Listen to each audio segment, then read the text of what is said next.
caixas completas, mas deixou a terceira intocada. Então, voltou-se para o computador e digitou o nome: Angela Mitchell, no mecanismo de busca.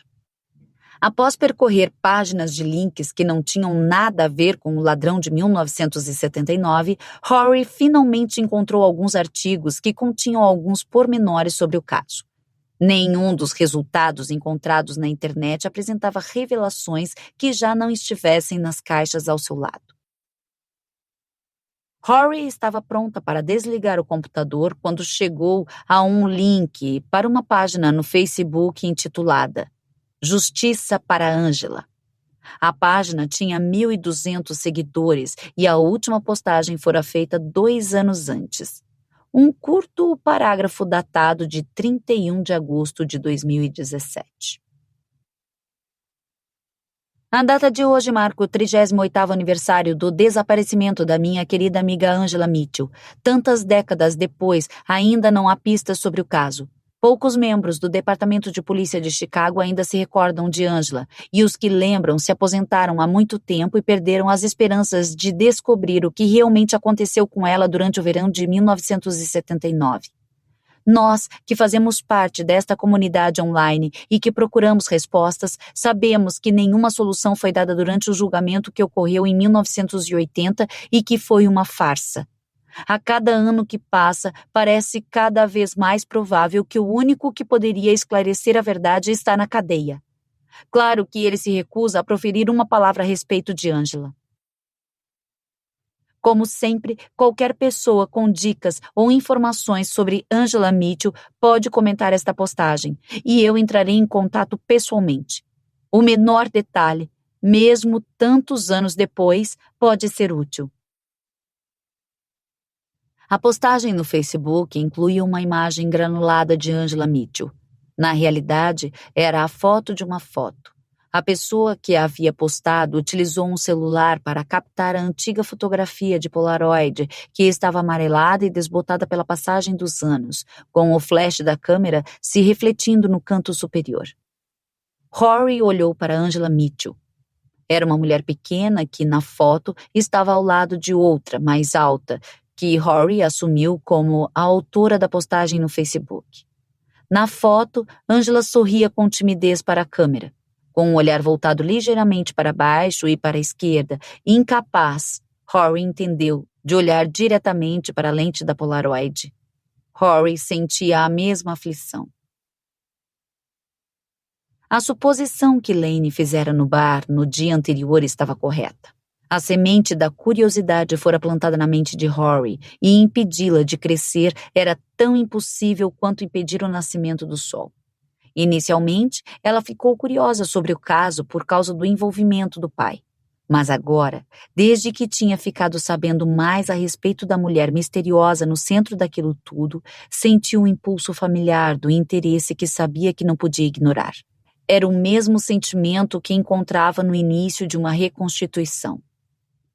Certa parte da sua mente seria incapaz de descansar até que ela soubesse tudo o que havia para saber sobre Angela Mitchell. Por fim, Rory desviou o olhar da imagem granulada do Facebook e fez algo que normalmente nunca faria. Clicou o mouse sobre a seção de comentários e digitou: Meu nome é Rory Moore. Preciso de alguns detalhes sobre Angela Mitchell. Por favor, entre em contato comigo.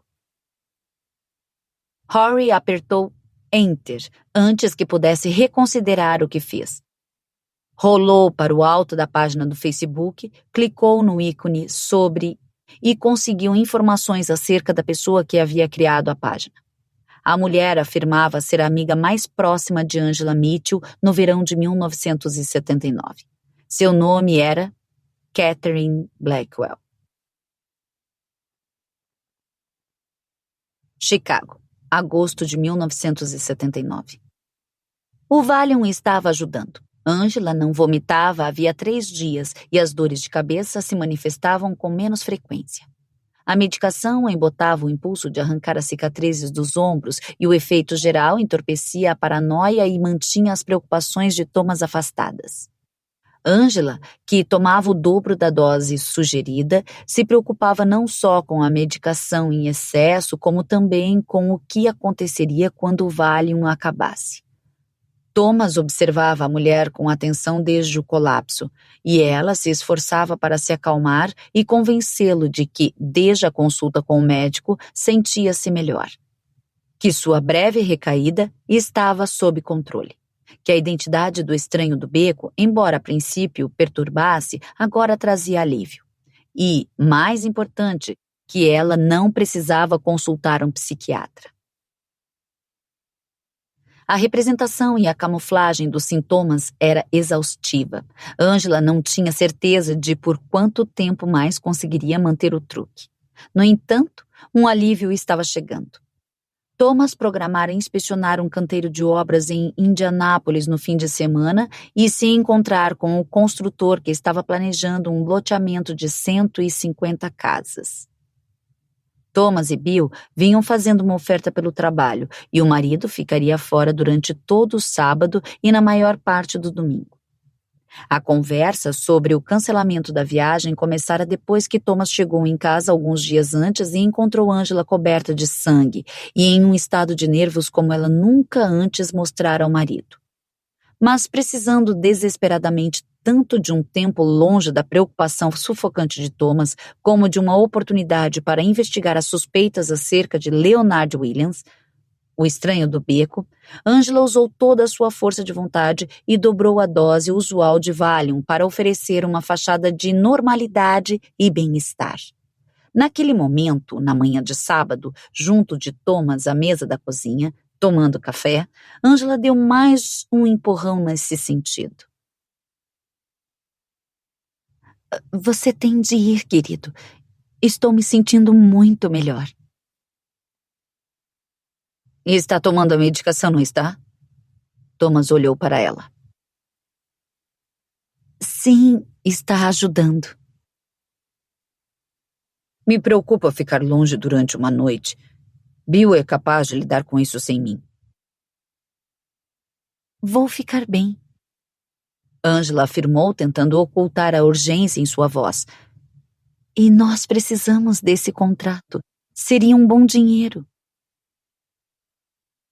Estamos indo bem, Thomas disse. Seria bom, mas não precisamos desse contrato. Vá. Ela olhou nos olhos dele de um jeito como raramente olhava para outra pessoa. Eu estou bem. Uma hora depois de ver Thomas tirar a caminhonete da garagem, atravessar o beco e pegar o caminho para Indiana, Ângela afastou o carro do meio-fio e se dirigiu à rodovia. Thomas e Bill tinham 4 depósitos espalhados entre Kenosha, em Wisconsin, as zonas norte e oeste da cidade, e Hammond, em Indiana. Leonard Williams administrava o depósito de Kenosha e, com a partida de Thomas, era para lá que Ângela se dirigia.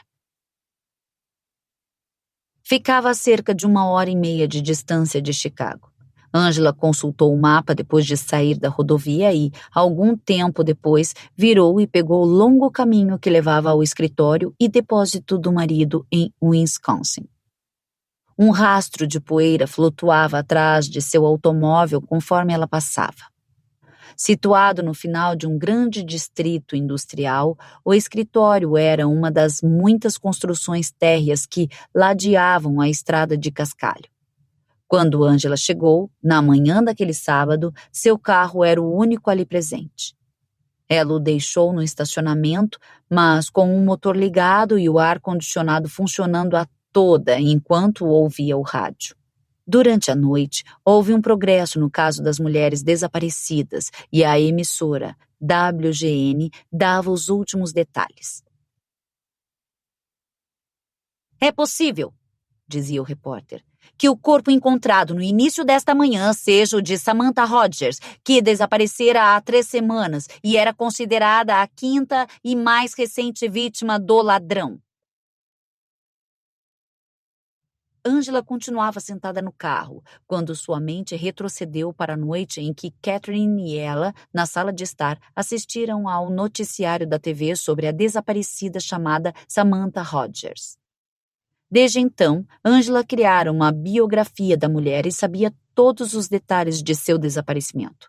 A data em que ela sumira, o último lugar em que fora vista, a última vez que seus pais e amigos conversaram com ela, a última vez que o seu cartão de crédito fora utilizado e o local exato onde o táxi a deixara na noite do desaparecimento. Na esquina da Westner com a Kedzie, apenas a um quarteirão da casa dela. Angela conhecia os detalhes sobre Samantha Rogers antes de o repórter informar. De fato, ela sabia muito mais do que a notícia apresentava. Angela conhecia a garota tão bem que sentiu uma dor no coração por não haver mais esperança de que ela fosse encontrada com vida. Ainda estamos esperando que o Departamento de Polícia de Chicago confirme a identidade da vítima, mas acredita-se que o corpo de Samantha Rogers foi encontrado em uma área arborizada de Forest Glen, a quilômetros de distância do apartamento da vítima, em Wicker Park. Ficaremos atentos a quaisquer novidades e vamos interromper a programação normal com qualquer notícia de última hora. Ao desligar o motor do carro, Angela se deu conta de que seu coração estava aos pulos.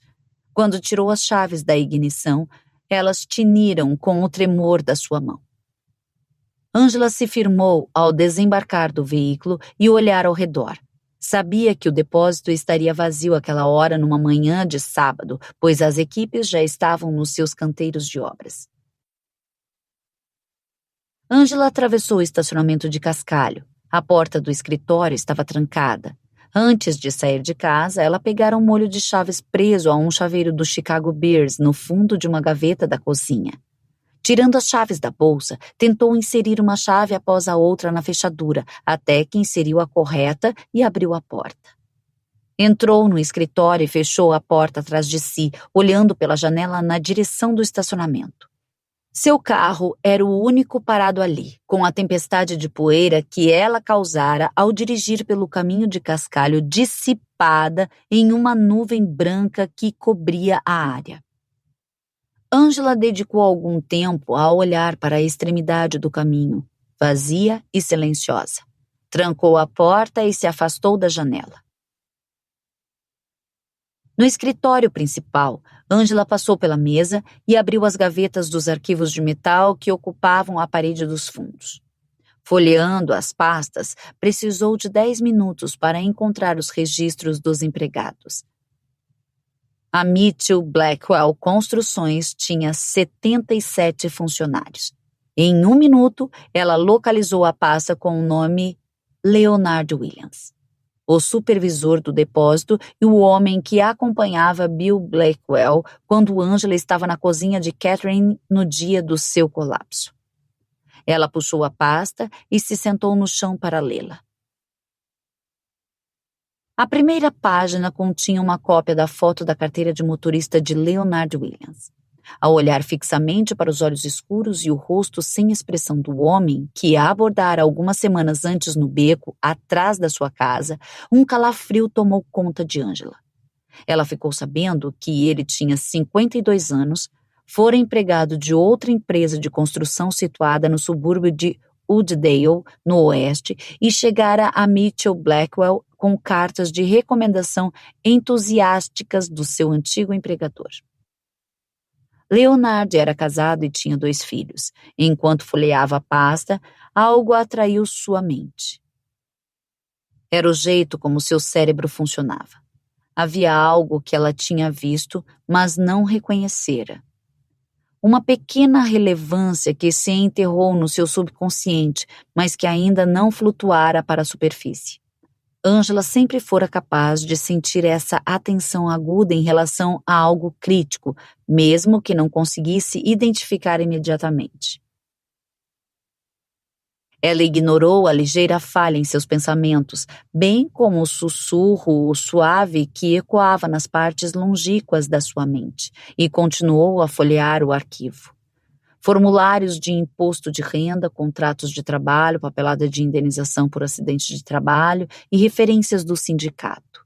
Então, algo finalmente despontou nela e o sussurro se transformou em um grito. Angela voltou para a primeira página da pasta e olhou de novo para a cópia da carteira de motorista de Leonard Williams. Sua visão se estreitou para se concentrar no endereço dele. Ele morava em Forest Glen, o mesmo bairro onde o corpo de Samantha Rogers acabara de ser encontrado. Chicago, agosto de 1979. Angela anotou o endereço de Leonard Williams em um pedaço de papel, recolocou a pasta no lugar e fechou o arquivo. Contornou a mesa da secretária e se dirigiu à porta lateral que levava ao depósito. Abriu-a e entrou no espaço cavernoso. O teto de vigas tinha 3 andares de altura e a luz penetrava pelas janelas encardidas num tom turvo cinzento. E Angela precisou semicerrar os olhos para enxergar na escuridão. Ela encontrou o interruptor e ligou as lâmpadas fluorescentes do depósito, que piscaram e acenderam. Caminhões gigantes ocupavam o espaço, e paletes estavam enfileirados junto às paredes, contendo sacos verdes de concreto seco empilhados em colunas bem altas. Outros equipamentos que ela não identificou ou compreendeu se achavam pendurados nas paredes ou ficavam em pilhas altas no meio do depósito. Angela caminhou ao redor dos equipamentos. Aquele era o lugar que Leonard Williams supervisionava e no qual atuava. Nos fundos, ela chegou a uma janela coberta com película que dava para o estacionamento. Avistou seu carro, ainda o único no terreno de cascalho, e, mais uma vez, olhou para a extremidade do longo caminho entre a via principal e o depósito, deserto naquela manhã de sábado. E, de repente, o vazio do lugar fez Angela respirar com dificuldade. Ela sentiu a pontada de um ataque de pânico iminente e lutou contra o impulso da sua mente de ir para aquele lugar sombrio e acolher pensamentos perturbadores de Leonard Williams naquela manhã, no beco, da sombra dele subindo pelas suas pernas ao se aproximar dos olhos negros e do corpo desenhado com uma silhueta pelo ângulo pronunciado do sol. Mas também sentiu outra coisa. Algo que tornava mais fácil do que o normal superar os obstáculos mentais. O mesmo balbúcio em seus pensamentos de alguns momentos antes, ao examinar a pasta de Leonard Williams e involuntariamente notar o endereço dele, estava acontecendo de novo naquele momento, enquanto ela olhava pela janela. Algo berrou por sua atenção. Ela estava no canto do depósito, com a parede dos fundos à sua esquerda e a parede lateral com a janela encardida à frente. Algo estava errado. Ao voltar a olhar para o estacionamento, Angela se lembrou da imagem de quando desembarcou do carro. Ela estacionara na beira do depósito, mas seu automóvel estava muitos metros à esquerda da janela pela qual olhava. Angela fitou a parede dos fundos e se deu conta de que o depósito não terminava onde ela se achava, mas continuava além daquele ponto. Afastando-se da janela, Angela caminhou ao longo da parede dos fundos, coberta de prateleiras de madeira que se erguiam até um andar de altura, contendo equipamentos pesados e paletes de material. Uma empilhadeira estava parada nas proximidades para pegar os itens nas prateleiras mais altas. Ao caminhar ao longo da parede dos fundos, Angela notou um intervalo nas prateleiras, na frente do qual havia um palete com sacos de concreto. Atrás dele, uma lona pendia com uma cortina e cobria parcialmente uma porta. Uma sensação estranha se apossou dela quando olhou na direção do escritório. As vigas rangeram com o vento. Ela voltou a sentir o estômago embrulhar. Tinha tomado 2 comprimidos de Valium no caminho e resistiu ao impulso de pegar outro no frasco. Voltou-se para a porta parcialmente escondida, contornou o palete com os sacos de concreto e testou a maçaneta. Trancada. Angela abriu a bolsa e tirou o molho de chaves preso ao chaveiro do Chicago Bears. Tentou enfiar uma chave após a outra na maçaneta e, na quinta tentativa, a chave serviu. Ângela empurrou a porta, permitindo que ela se movesse nas dobradiças. Entrou na área escura até encontrar a parede após um giro completo de 180 graus. Estendeu o braço e achou um interruptor de luz. As luzes do teto se acenderam e ela caminhou lentamente até a grande despensa. Fileiras de prateleiras ocupavam as paredes. Outra parede estava repleta de latas de óleo do tamanho de barris. O piso, coberto de lama, ao contrário do piso de concreto empoeirado do depósito. No chão, ao lado das grandes latas de óleo, havia uma lona suja, uma pá, uma corda e uma pilha de blocos de concreto. Ângela ergueu a tampa de uma das latas e olhou no interior. Escura e vazia. Ao se virar lentamente, sentiu coceiras na pele e ficou